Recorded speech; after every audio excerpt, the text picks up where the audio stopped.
Hello everyone, good morning, Radhe Radhe. कैसे हो आप सब? आई होप सब अच्छे होंगे, स्वस्थ होंगे, मस्त होंगे। तो गाइस, स्वागत है आपका मेरे एक और नए ब्लॉग में। तो अभी शुरुआत हुई है दिन की। वही सबसे पहले काम, किचन में आके ये सोचना कि आज क्या बनाना है और क्या खाना है। तो बच्चे अभी सो रहे थे तो मैंने तब तक अपना झाड़ू पोछे का काम निपटाया और फिर मैं आ गई थी किचन में सब्ज़ी बनाने के लिए कि पहले सब्ज़ी बना देती हूँ, बाकी कुछ उसके बाद करूँगी।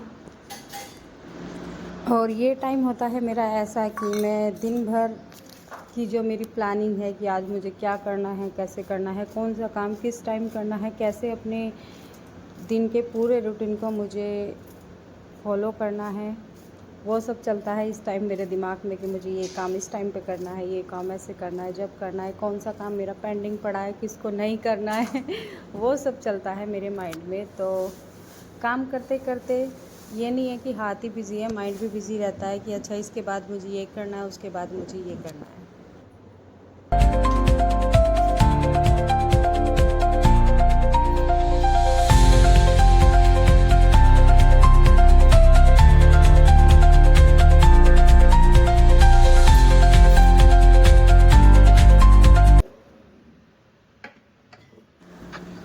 और सब्ज़ी कट करने के बाद अब जो है मैं सब्ज़ी यहाँ पे छोंक दूँगी और आटा लगाऊँगी बाद में, क्योंकि और कुछ काम है पहले वो करूँगी। और बच्चे भी अभी सो रहे हैं तो इतनी जल्दी नहीं है, ये तो बस मैं अपनी तैयारी कर रही हूँ कि मैं किसी काम के लिए लेट ना हो जाऊँ। आज मुझे थोड़ा मार्केट का भी काम है, बाहर जाना है, तो उसी के हिसाब से मैं अपना काम थोड़ा जल्दी जल्दी निपटा रही हूँ कि मेरा काम जल्दी जल्दी निपट जाए। तो तब तक सब्ज़ी तैयार होगी, तब तक मैंने मशीन लगा रखी है कपड़े धुलने की, साथ के साथ मेरे कपड़े भी धुल जाएंगे।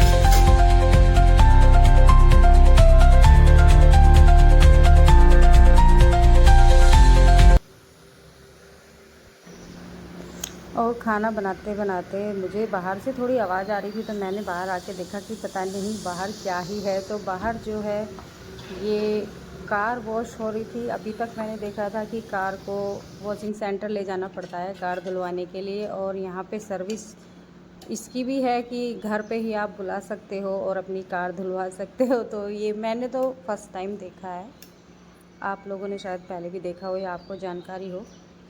तो वो सब देखने के बाद फिर मैं यहाँ पे नहा ली थी और नहा के खाना बना रही थी। बच्चे भी सो के उठ गए थे और खाना बनाने के बाद जो है बीच के जो काम है वो मैंने कुछ शूट नहीं किया। और यहाँ काम ख़त्म करने के बाद जो है हमारी तैयारी थी मार्केट जाने की, और बच्चे पूरे एक्साइटेड थे क्योंकि आज इन्हें मार्केट से कुछ लेके आना था। 5-6 दिन से इन्होंने मेरे सर में दर्द कर रखा था, मम्मा प्लीज़ चलो, मम्मा दिला लाओ दिला लाओ। तो अकेली हूँ मार्केट की, यहाँ पे मुझे ज़्यादा जानकारी नहीं है, इस वजह से फिर आज कार्तिक भैया को बुलाया, उनके पास आज टाइम था तो कार्तिक भैया आ गए थे और उन्हीं के साथ फिर हम मार्केट चले गए।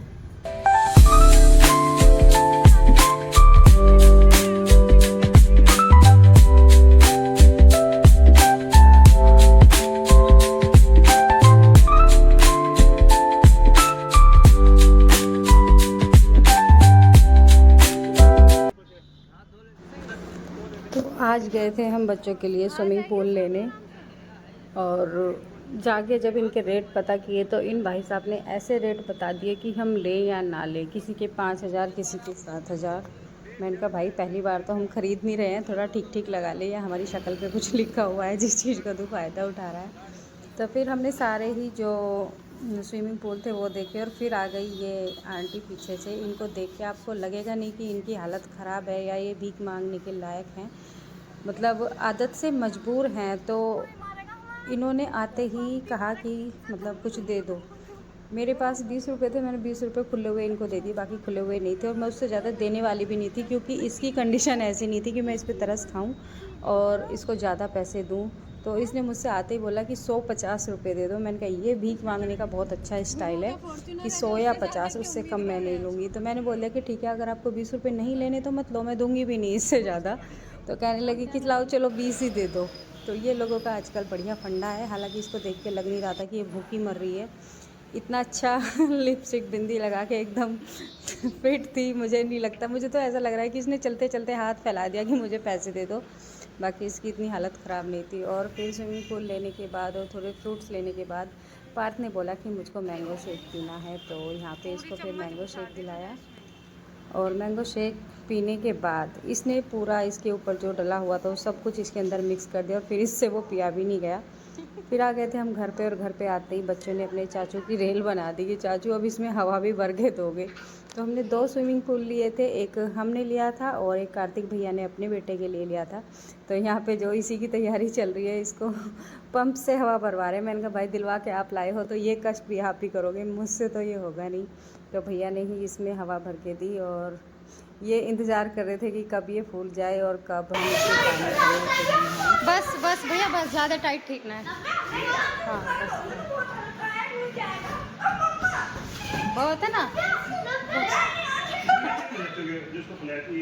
ना, वो तो ऐसे ऐसे है, वो चिपक जाएगा।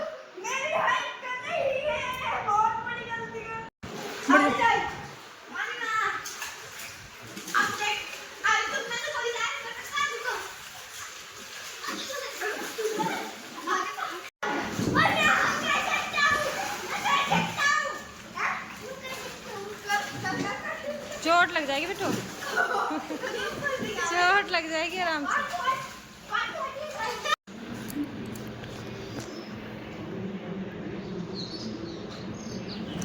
और उसके बाद आ गए थे वाईफाई लगाने वाले भैया। जिस समस्या में इससे मैं कई दिन से परेशान थी, तो फाइनली उसकी इस समस्या का समाधान जो है वो आज होने वाला था। तो ये भैया ऊपर आए, पहले दूसरे आए थे, फिर उन्होंने कहा कि नहीं दूसरे वाले भैया आएंगे वो लगा के जाएंगे। फिर ये भैया आए, इन्होंने वाईफाई लगाया और फिर मैं चली गई थी किचन में, खाने की तैयारी कर रही थी। और बच्चे सुबह के टाइम भी नहाए थे और फिर शाम के टाइम भी इन्होंने इसको बाहर रख के इसमें पानी भर लिया था। तो आज तो ये बाहर निकलने वाले थे नहीं। तो गाइज़ आज के व्लॉग में बस इतना ही, मिलते हैं नेक्स्ट व्लॉग में, तब तक के लिए राधे राधे।